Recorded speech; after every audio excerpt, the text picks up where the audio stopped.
wabarakatuh. Eh, Alhamdulillah ya, alhamdulillahirabbil alamin. Alhamdulillah pada kesempatan kali ini itu kita bisa bertemu, walaupun bertemu secara video-video singkat kayak gini ya.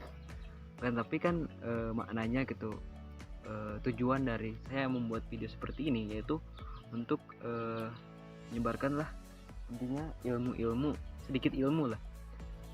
Ya sebelumnya sekarang lokasi saya sedang berada di Villa Panyawangan ya, Villa Panyawangan 2 yang berada di daerah apa ya, ini lupa.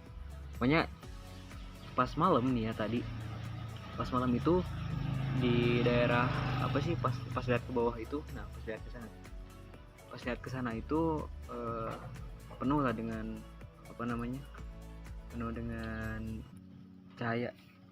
Siap di tengah ayah namanya teh Mas Ardi. Nah, siapa? Nah, terusan ada apa ya. Nah, kemudian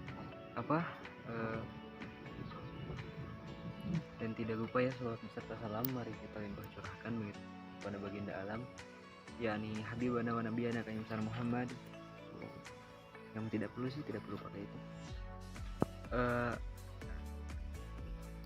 Saya di sini gitu akan sedikit menceritakan tentang akhlakul karimah, akhlak yang digunakan oleh para wali songo atau wali-wali yang 9 dalam penyebaran agama Islam di Nusantara gitu, di tanah Jawa kalau nggak salah, di tanah Jawa. Nah, mereka itu menggunakan metode yang memang itu sangat bagus sekali menurut saya. Karena apa? Karena penyebaran agama di tanah Jawa ini itu di tanah Jawa hanya sih, jadi Islamnya itu disampaikan dengan cara toleransi gitu. Jadi tidak mengganggu, tidak merubah budaya dari daerah tersebut gitu. Misalnya Jawa ya, maka jadi penyiaran Jawa, penyiarannya itu dari ke pewayangan gitu, kemudian juga kepada upacara-upacara adat gitu kan. Sebenarnya pada zaman dulu itu seperti yang sudah kita lakukan gitu, seperti syukuran itu tadinya itu memang syukuran yang difokuskan bukan untuk hal-hal baik gitu, tapi lebih ke penyebaran atau sebagainya gitu. Nah, oleh para wali songo ini itu mereka memasukkan pengajaran Islam itu ke dalam budaya itu, hingga diadakanlah syukuran dengan membaca yasinan ataupun tahlilan gitu. Itu kan menjadi suatu hal yang baik yang harus kita tiru gitu. Nah, kemudian dalam penyiarannya gitu, sebenarnya penyiaran yang kedua itu adalah penyiaran Islam di Sunda gitu. Nah, di Sunda itu kan beda dengan di Jawa ya.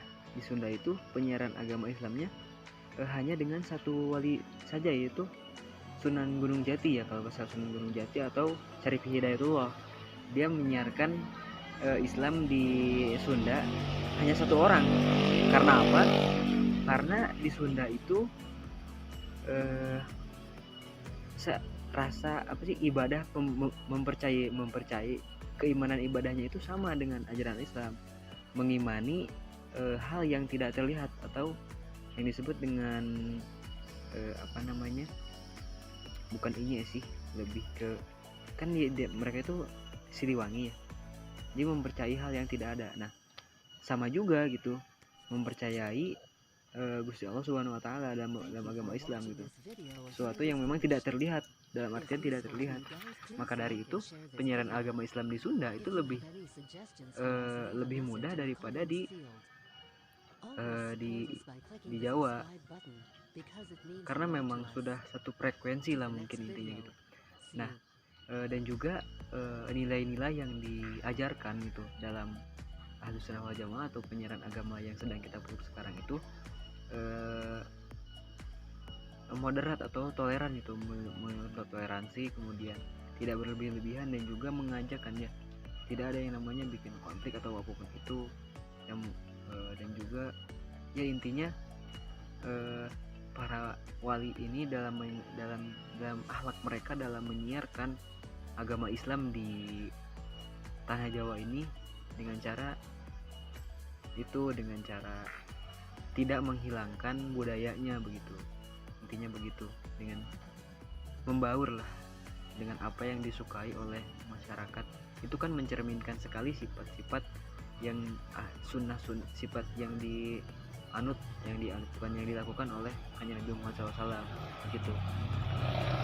Ini di sini ya mungkin itu sih. Nah di sini andai saja gitu pada hari ini ketika saya membuat video ini pemandangan di sini dan cuacanya itu lagi bagus, itu senja. Jadi pada kali ini itu sayang sekali ya sedang dalam musim hujan gitu. Jadi tidak, mungkin itu sih sedikit ilmu yang bisa saya sampaikan ya, mungkin lebih ke cerita yang memang mengandung unsur-unsur budaya keislaman, akhlakul karimah para wali songo. Mungkin itu sih yang bisa saya sampaikan ya. Selebihnya mohon maaf. Ditutup. Wassalamualaikum warahmatullahi wabarakatuh.